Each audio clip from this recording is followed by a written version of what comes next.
Baik, selamat sore Bapak. Saya atas nama Rolando Fongtal, NIM 2003030106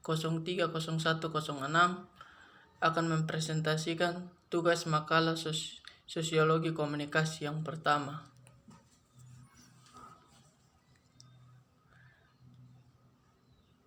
Tentang prinsip sosiologi komunikasi.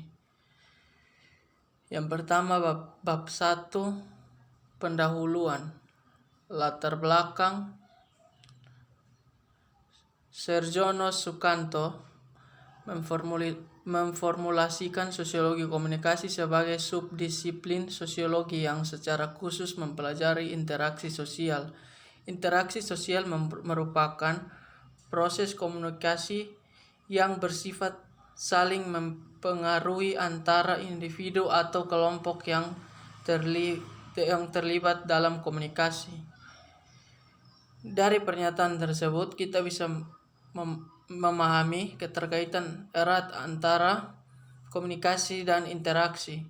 Komunikasi adalah bagian dari interaksi sosial, sedangkan salah satu prasyarat terciptanya interaksi adalah komunikasi. Yang berikut rumusan masalah. Rumusan masalah yang pertama mendefinisikan tentang teori sosiologi komunikasi. Rumusan masalah yang kedua menyebutkan tentang objek kajian sosiologi komunikasi. Rumusan masalah yang ketiga tentang menjelaskan ruang lingkup sosiologi komunikasi. Yang berikut tujuan penulisan. Yang pertama, agar memahami teori-teori pada sosiologi komunikasi. Yang kedua, agar dapat memahami tentang objek kajian sosiologi komunikasi. Yang ketiga, dapat menjelaskan ruang lingkup sosiologi komunikasi. Selanjutnya bab kedua, isi.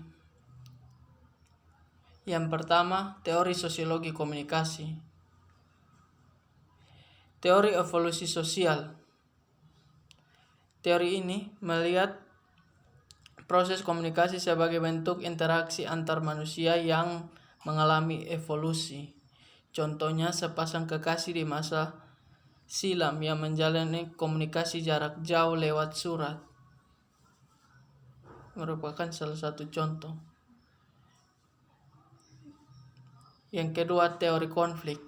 Teori ini melihat komunikasi sebagai elemen yang mengandung kepentingan. Komunikator merupakan aktor yang menyampaikan kepentingannya. Yang ketiga, teori struktural fungsional. Teori ini melihat proses komunikasi sebagai bagian dari sistem dan struktur sosial. Komunikasi merupakan sarana aktor sosial mencapai konsensus sehingga sistem sosial berfungsi sebagaimana mestinya.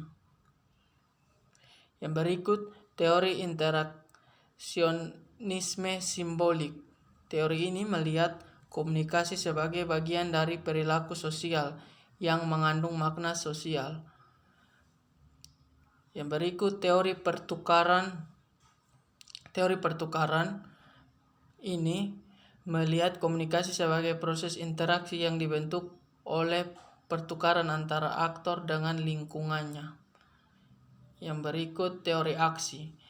Teori aksi melihat komunikasi sebagai inisiasi aktor untuk menyampaikan pesan kepada aktor lain atau kepada orang lain.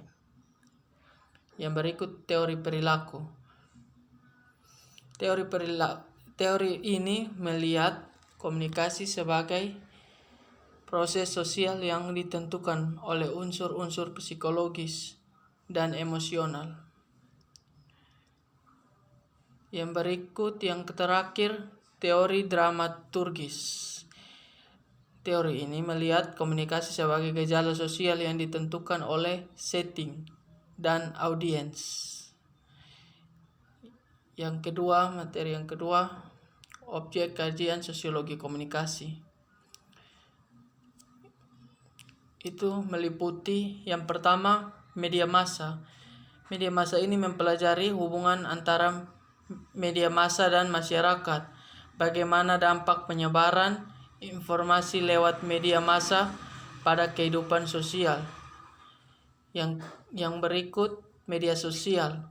Media sosial ini mempelajari dampak arus informasi yang disebarkan melalui media digital pada masyarakat. Yang ketiga media pop. Yang ketiga budaya pop. Budaya pop mempelajari proses penyebar luasan kultur populer yang menjadi konsumen publik lewat peran media seperti musik dan film serta aktor. Yang keempat, teknologi informasi dan komunikasi. Mempelajari dampak sosial dari perkembangan teknologi dan informasi. Interaksi sosial mempelajari pola interaksi sosial yang terbentuk di masyarakat. Objek kajian ini menunjukkan salah satu kesamaan antara apa yang dipelajari dalam sosiologi dengan ilmu komunikasi. Materi yang ketiga, ruang lingkup sosiologi komunikasi. A. Telematika dan realitas. Segala interaksi itu dapat berupa telematika dan realitasnya dan menyangkut pada persoalan teknologi media komunikasi hingga persoalan konvergensi yang ditimbulkan. B. Efek media. Efek media massa ini merupakan perangkat kehidupan masyarakat yang turut mengubah pola hidup masyarakat. C. Norma sosial baru. Di dalam efek media massa ini, masyarakat akan mengalami pola hidup yang mulai bergeser karena dampak dari teknologi dan semakin majunya teknologi. D. Cyber community.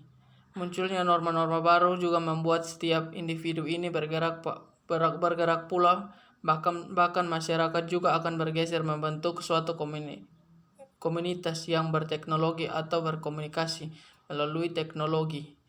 Yang terakhir perubahan sosial dan komunikasi. Perubahan pada masyarakat pun akan semakin terasa ketika yang jauh semakin dekat dan yang dekat semakin jauh.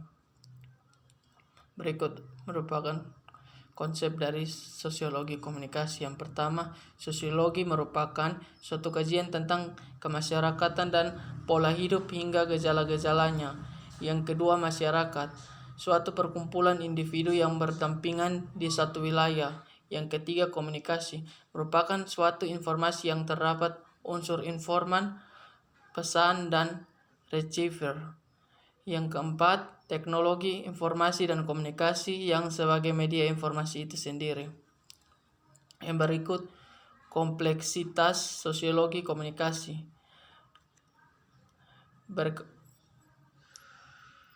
Adalah berkembangnya zaman dan teknologi informasi dapat memberikan dampak dan perubahan yang sangat besar di dalam kehidupan masyarakat.